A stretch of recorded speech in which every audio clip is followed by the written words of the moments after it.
আসসালামু আলাইকুম friends, welcome back to my channel. তো চলুন দেখে নিই আদা দিয়ে আজ আমি একটি কী জিনিস তৈরি করে দেখাচ্ছি। তো এখানে আমি 100 গ্রাম মতো আদা নিয়েছি।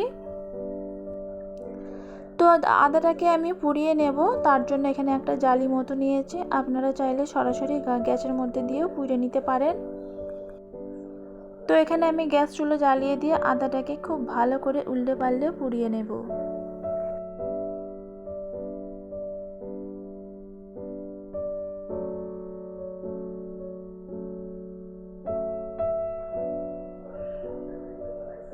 তো এখানে দেখুন আদাটা এক সাইডটা পুরানো হয়ে গেছে, আর এক সাইডটা পুড়ে নিচ্ছে।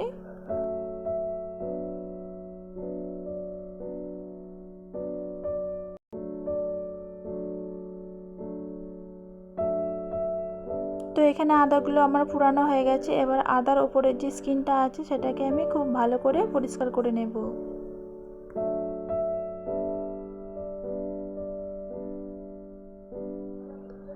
তো আপনারা এই জিনিসটি বাড়িতে তৈরি করে রাখতে পারেন, যেটা আপনাদের অনেক টাকা বাঁচিয়ে দেবে।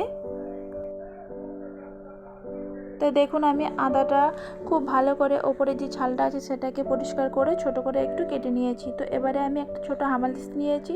তো আদাটাকে ভালো করে থেতো করে নেব।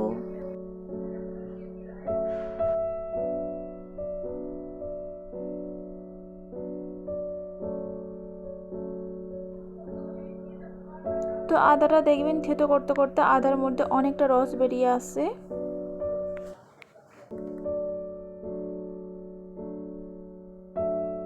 তো আদার মধ্যে থেকে যে রসটা বেরিয়ে এসেছে সেটাকে আমি আলাদাভাবে ছেঁকে নেব।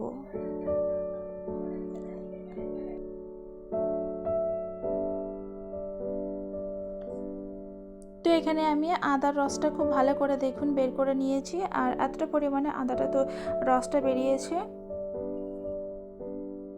আদার যে খোসাটা আছে এটা ফেলে দেব না, এটা কিন্তু রান্নার কাজে লেগে যাবে।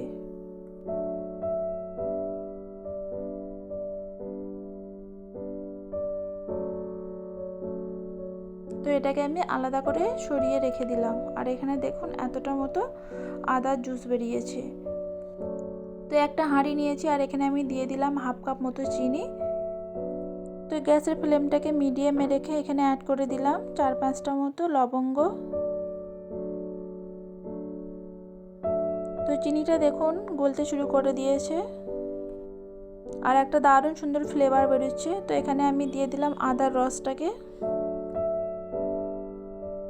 তো আদা রসটা দেওয়ার পরে এখানে আমি দিয়ে দিচ্ছি একটু গোলমরিচ গুঁড়ো। আপনারা চাইলে গোটা গোলমরিচও দিতে পারেন, তবে এই পাউডারটা দিলে ঝাল ঝাল ভাব হবে, খেতে কিন্তু আরও বেশি ভালো লাগবে। আর সাথে দিয়ে দিলাম এখানে আমি বিট লবণ, আপনারা চাইলে সাদা লবণটাও দিতে পারেন। তো সব কিছু দেবার পরে মিডিয়াম গ্যাসে রেখে খুব ভালো করে জাল করে নিচ্ছি। আর চিনিটা একদম ক্যারামেলের মতো তৈরি হবে। দেখুন এখানে ক্যারামেল তৈরি হয়ে গেছে। তো গ্যাসের ফ্লেমটাকে বন্ধ করে দিয়েছি।